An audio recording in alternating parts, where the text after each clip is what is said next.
নমস্কার বন্ধুরা, আমি দিয়া। আর আজকে আপনারা পঞ্চমীর ব্লগ দেখছেন।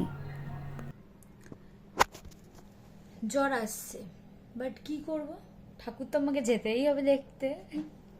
ওর কানের পড়েছি, টিটেনাসের ইঞ্জেকশনের যে সাইজ ছিল কানেরটাও ঠিক ওরকম, বাট পরে নিয়েছি, মেকআপও করে নিয়েছি, চোখ ছলছল করছে জ্বর আসার মতন। ওষুধও খেয়ে নিয়েছি, প্যারাসিটামল। তাও আমি ঠাকুর দেখতে যাব, পুজো বলে কথা।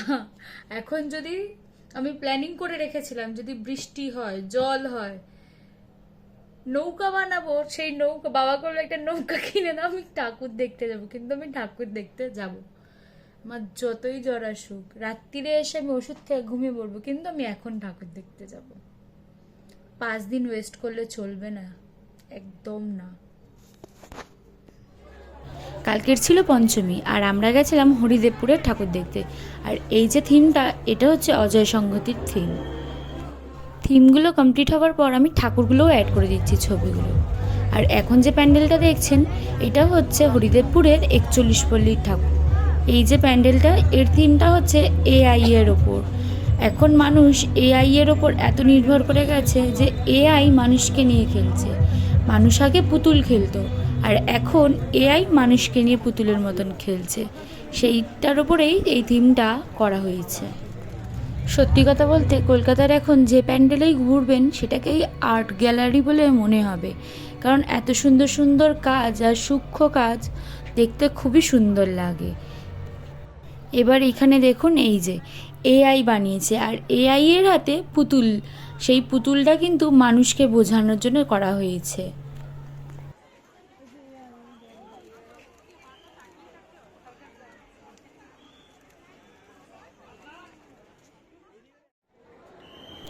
এখানে যে প্যান্ডেলটা এখন দেখছেন, এটা হচ্ছে নাকতলা উদয়ন সংঘ। অনেক বছর পর আবার ভালো করেছে, আমার তো খুব ভালো লেগেছে। এটার থিমটা হচ্ছে তর্পণ। প্রতি বছর মহালয়ের দিন ভোরবেলা পিতৃপক্ষের শান্তির জন্য মানুষ তর্পণ করতে যায়, সেটার ওপরেই এই থিমটা। আর দেয়ালের গায়ে সব ওইগুলো কী লেখা ছিল বলুন তো? ওইগুলো সব গোত্র লেখা ছিল। আর মাঝখানটায় বানানো ছিল শঙ্খ। দেখুন কি সুন্দর কাজ লাইটিংয়ের মাধ্যমে। শঙ্খের মধ্যে থেকে যে আলোগুলো বেরাচ্ছে, যেন মনে হচ্ছে ওখান থেকে আত্মার শান্তি হচ্ছে, আত্মাগুলো ওখান দিয়ে বেরাচ্ছে। আর মাঝখানে মায়ের মূর্তিটা কি সুন্দর ছিল, আপনাদেরকে ছবিটাও দিয়ে দিচ্ছি। শুধু এই কটা ঠাকুর দেখিনি, আরও দেখেছি, কিন্তু সেইগুলোর ভিডিও করে নিই, তাই ছবিগুলো অ্যাড করে দিলাম, দেখে নিও। আর লাস্টে বাড়ি যাওয়ার সময় এনার অবস্থা দেখুন। ওই এই দিব্য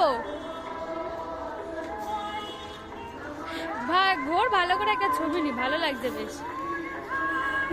আজকের মতন এতটাই। পরের দিন দেখা হবে ষষ্ঠীর ব্লগ নিয়ে। টাটা।